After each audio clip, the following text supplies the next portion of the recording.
Factory కోసం టీకాంగ్ ఎంపీలు speed పెంచారు. ఫ్యాక్టరీ నిర్మాణానికి న్యూఢిల్లీలో కేంద్ర మంత్రి బేణి ప్రసాద్ వర్మను కలిశారు. రాష్ట్ర ప్రభుత్వం భూమి కేటాయిస్తే బయ్యారంలో ఫ్యాక్టరీకి అభ్యంతరం లేదని కేంద్ర మంత్రి చెప్పారని ఎంపీ వివేక్ తెలిపారు. 5,000 ఎకరాలు రాష్ట్ర ప్రభుత్వం మాకు కేటాయిస్తే ల్యాండ్, దాంతో పాటు ఈ ఐరన్ ఓర్ రికమెండేషన్ చేస్తే మాకు ఇక్కడ స్టీల్ ప్లాంట్ పెట్టడానికి ఏం అభ్యంతరం లేదని చెప్పి బేణి ప్రసాద్ వర్మ గారు మాకు హామీ ఇవ్వడం జరిగింది.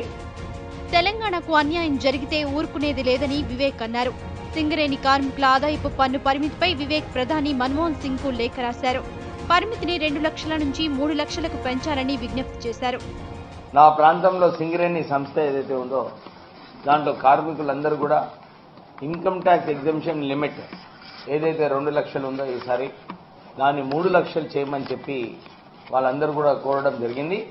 ఈరోజు మేము తెలంగాణ కాంగ్రెస్ ఎంపీస్ పొన్నం ప్రభాకర్ గారు కూడా మాతో సైన్ చేస్తున్నారు.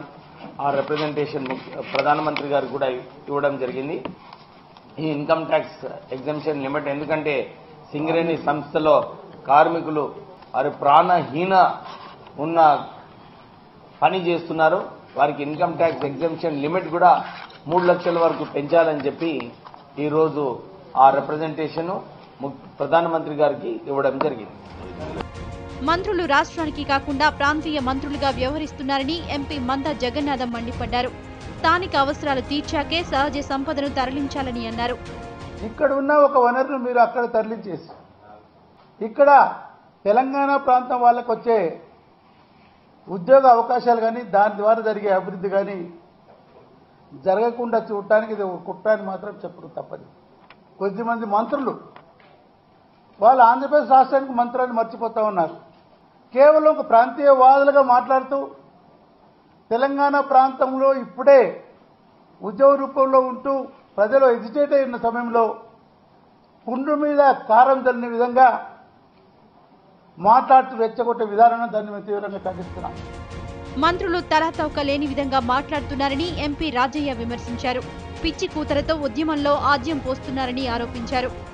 గమ్మత్తుగా మాట్లాడుతూ ఉన్నాడు. ఆ మాటల్లో తల తోకలేనట్టు కనబడతా ఉంది. తెలంగాణ రాష్ట్ర డిమాండు నిధుల దోపిడీ, ఉద్యోగాల దోపిడీ, నీళ్ల దోపిడీ జరుగుతూ ఉందని తెలంగాణ రాష్ట్ర ఉద్యమం ముందుకొచ్చింది. ఈ తరుణంలో బయ్యారం నుంచి గనుల దోపిడీ చేస్తాం, మీరు కాగితాలు లెక్కేం చెప్తాను, మాకు కన్నం కూడా ఎత్తుకపోతాం, ఏం చేస్తారో చూస్తామన్నట్టు ఈ చర్య తీసుకోవడం అనుచితం. ఆయన గారికి తెలియాలి. బయ్యారం ఫ్యాక్టరీపై ప్రయత్నాలు మరింత స్పీడ్ చేయనున్నారు.